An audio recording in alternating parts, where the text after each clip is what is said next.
Welcome. In this video I will show you how to disable PWM Flicker on iPhones. To disable the PWM Flicker, you're gonna have to enable the display pulse smoothing feature, and to do that, go to settings on your smartphone, then open accessibility settings and navigate down to display and text size.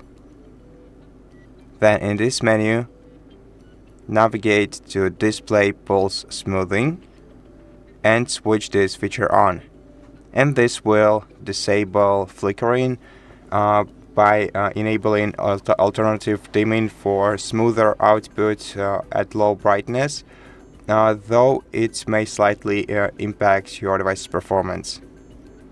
And so that's pretty much it. That's how you do it. Thank you so much for watching this video. If you liked it, please consider subscribing to our channel, leave us a like and a comment below, and I'll see you in the next one.